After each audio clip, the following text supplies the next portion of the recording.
What's going on, y'all? It's your boy Antonio Milian, and this is 10-Minute History, where I believe history should be short, but never forgotten. Before we go into what today's episode is about and the stories, I'm going to tell you guys a little bit about the direction that I'm going to be going in for this podcast. So, I originally, when I created this podcast, my intention was to produce one episode per day. And what I was going to do is I was going to produce one 10-minute episode per day, and I was going to put it out there every single day. And then I realized that I bit off more than I could chew. And I recently put a poll up on Instagram where I said to people, hey, how do you guys want to consume your podcast? And the overwhelming amount of people said one long episode per week.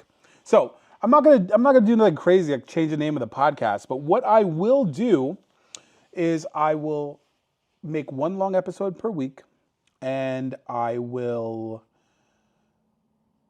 break it up and give you guys about different stories. So that way it cuts down on my editing time, it cuts down on my recording time, because having to record a new episode every single day, write a script for it, edit it, record it, edit it. Editing takes more time than recording. And then also put it on multiple different platforms and then try to create content to put on Instagram, TikTok, things like that. That was taking a lot of time away from my family. That was taking a lot of time away from me. That was taking a lot of time away from just other things. And got some news. I'm going to be starting a job soon, a regular job. So I was a full-time content creator for well over a year, and I need insurance. I have insurance, but here's the thing. The insurance that you get from the marketplace kind of is not good. I'm not going to say it sucks. It's just not good for me. And, you know, as somebody who just needs insurance, I need insurance. So, and then also, you know, you get the benefits from the job, like the 401k, things like that. And while being a full-time content creator is great, being gainfully employed and not having to fight for your next dollar is even better. And honestly, not to get on any kind of political thing, I think America's going into a recession. So with that being said, your boy had to find a job. And I think I got one. So I think I'm going to be starting later on this month. If you're listening to this, it's April. So anyway, with that being said, let's get this party started. I look at everything through the lens of history. And so I was wondering, you know, hey, I wonder what insurance fraud looks like during the transatlantic slave trade, right? And I was thinking, you know, were things even insured back then? And I was like, of course they were. Slavery was a big business. So I did some research, and the insurance industry during slavery was almost as, if not bigger than, the institution of enslavement itself. Everything was covered by insurance. Everything was insured. The slaves, the boats themselves, the crew, etc., etc., etc. Actually, one historian did say that during just the slavery in the West Indies, like Jamaica, the Caribbean, things like that, places like that, 40% of the insurance that was taken out for just slaves themselves. So that's just slaves. 40% of the insurance that was taken out for slaves. So, and I was like, you know, I wonder if anybody's ever committed insurance fraud. And I unfortunately found a horrible fucking story. So also, this is a trigger warning. If you are uncomfortable with death, drowning, things like that, then, you know, you might want to skip past this segment or, you know, mute it. In 1781, there was a slave ship that left the Gold Coast. The Gold Coast is now called Ghana. It left the Gold Coast, and it was called the Zong. That was the name of the slave ship. Now, a couple of things about the Zong. It was only meant to carry 221 people. On this particular day when it left, it packed 442 people on. So they doubled the amount that the ship was intended to carry on the ship. They doubled the amount of people that the ship was intended to carry. So if this by itself doesn't tell you what's going to happen or a recipe for disaster, I'm not sure what will. But anyway, on the way, when the Zong left Ghana, it was headed towards Jamaica, towards the Caribbean. And halfway through the ship, halfway through the journey, the captain said that he was encountering navigational errors, right? But the thing that happened was a lot more nefarious than what he said, right? Because the crew also said at that time that they were running out of food and water. So there was only one thing that they could do at that particular time, and that was to throw people overboard. And they started with the slaves. Actually, they started and finished with the slaves. They didn't just start with the slaves. They threw 130 slaves overboard into shark-infested waters. The crazy thing about that is it was later found out that they had enough food and they had enough water for everyone. The real reason that they threw 130 people overboard is because they wanted to file an insurance claim. When they got to Jamaica, they attempted to file the insurance claim. And the insurance company caught wind of what happened because even though it was common at the time to throw some people overboard or for some cargo to die, it wasn't normal for that amount of people. And then they also noticed that the ship was over capacity, double over capacity. So the insurance company refused to pay. The ship company turned around, did a 360 and did a 180 and was like, okay, we're going to sue you. So they took the insurance company to the court in England. And the court in England, the jury, they had a jury trial. The jury was like, yeah, you need to pay these people. The insurance company was like, hell no, we're still not going to pay. They took it all the way up to the highest court of England, right?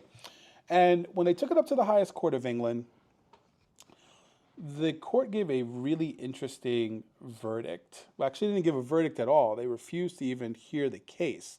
The name of the case is called Gregson versus Gilbert. It took place at London's Guildhall in March of 1783. And the Chief Justice, Lord Mansfield, said that there was never a legal basis for slave ownership within England and under English law. Basically, essentially, we don't do that in England. That's a colonial thing.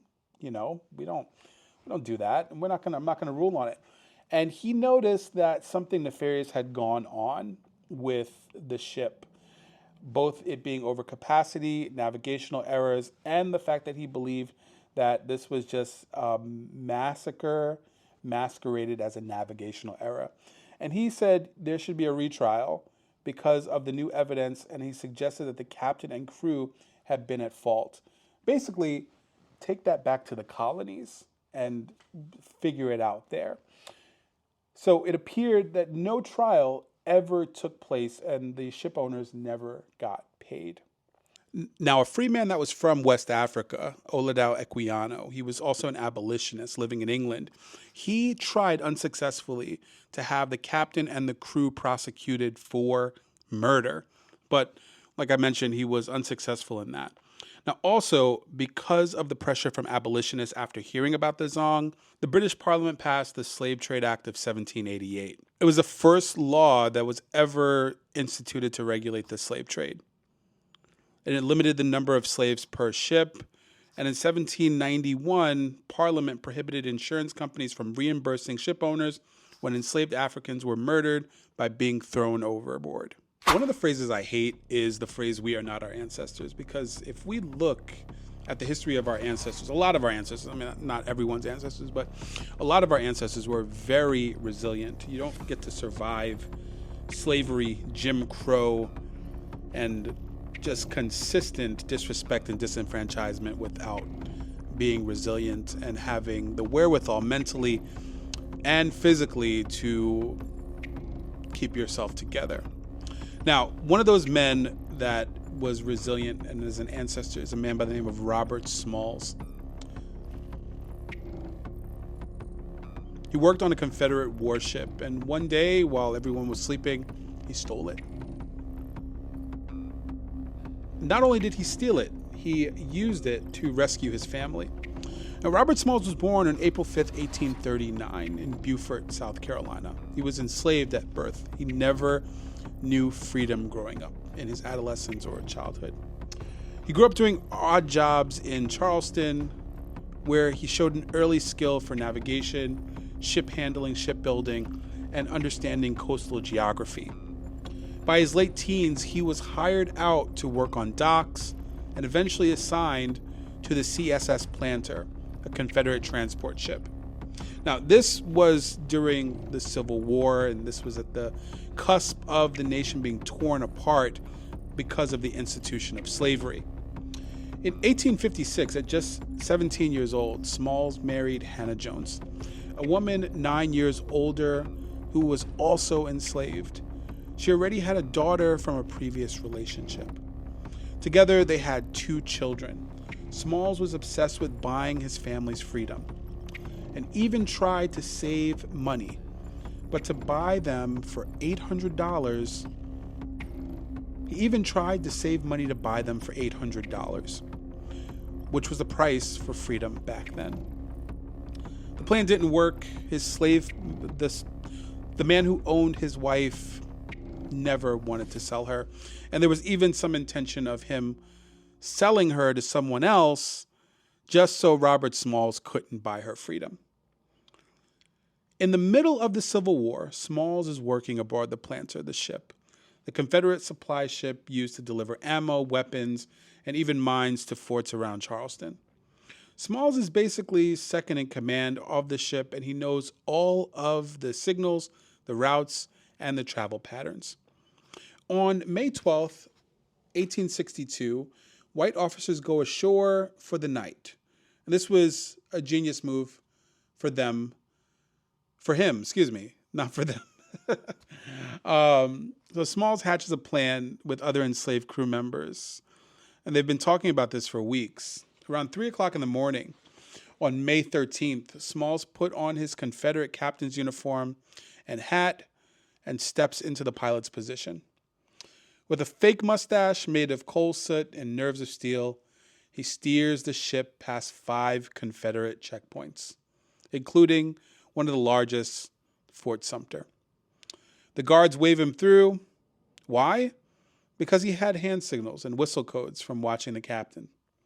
Meanwhile, he picks up his wife Hannah, their kids, and several other enslaved families waiting at the rendezvous point.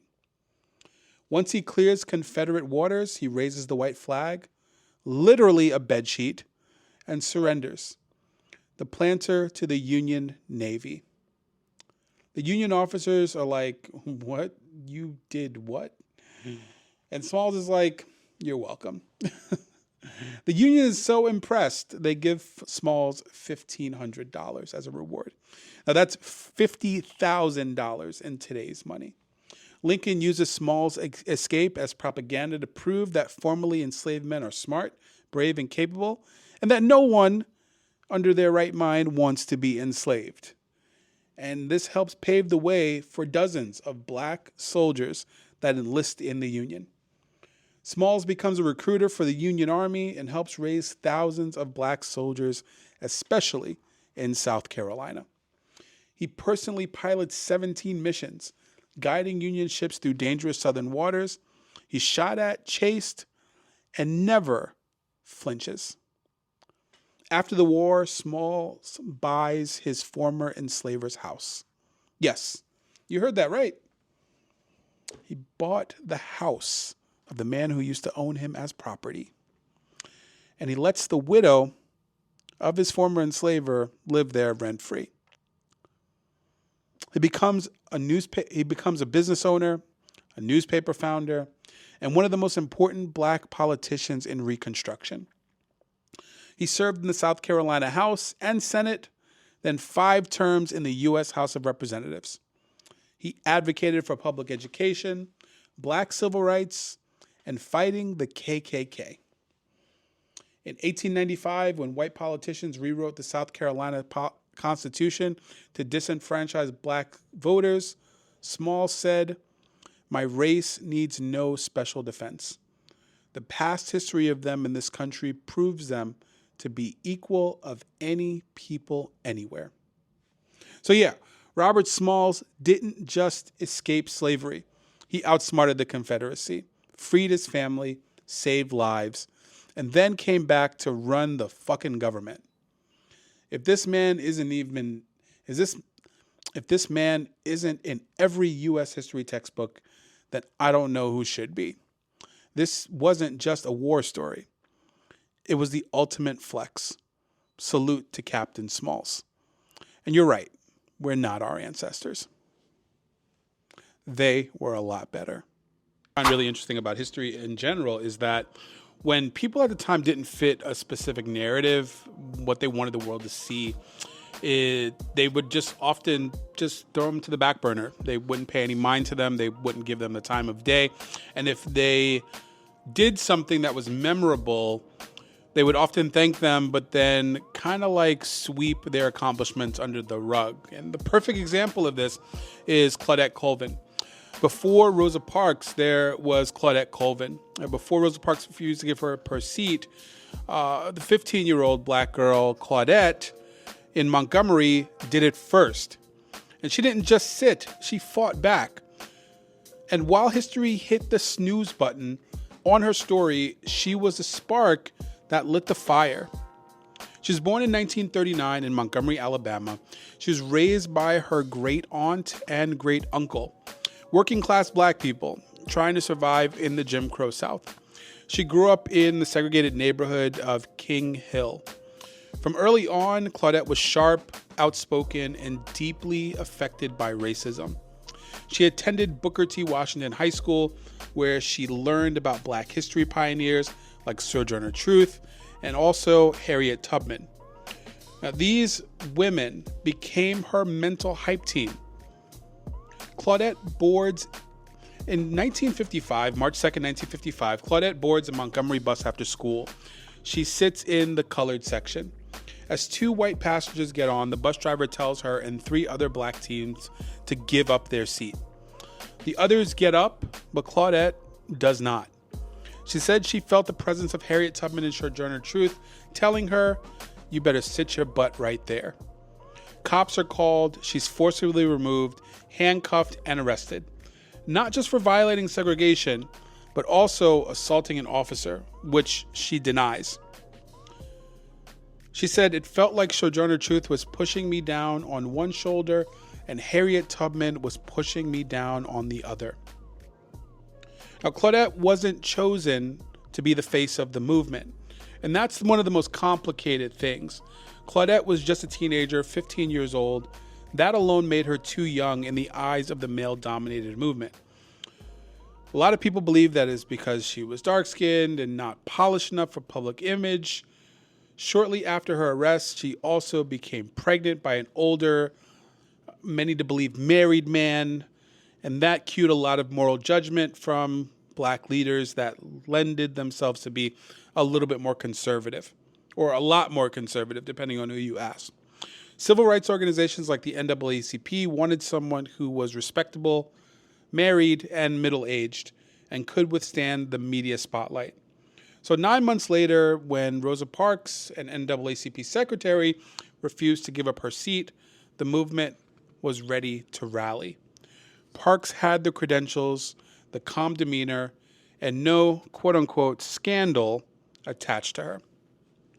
Even though Claudette wasn't a public face, she was a legal powerhouse behind the scenes.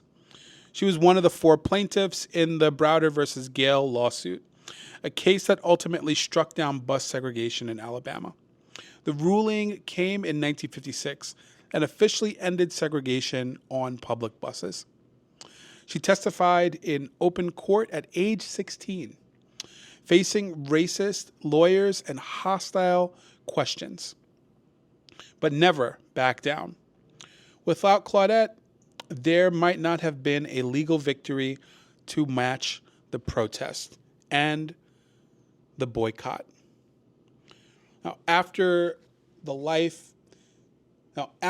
sit-ins and after the boycott and after her arrest, Claudette struggled with the fallout. She was labeled a troublemaker. She couldn't find steady work and was watched by police for years.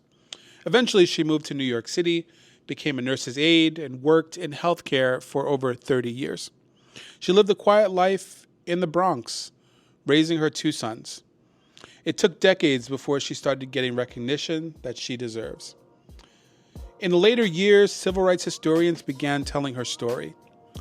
She was included in documentaries honored by Montgomery and had books written about her, like Claudette Colvin, Twice Towards Justice. In 2021, at the age of 82, her juvenile arrest record was finally expunged. Yep, it took 66 years for Alabama to admit that it was absolutely bogus.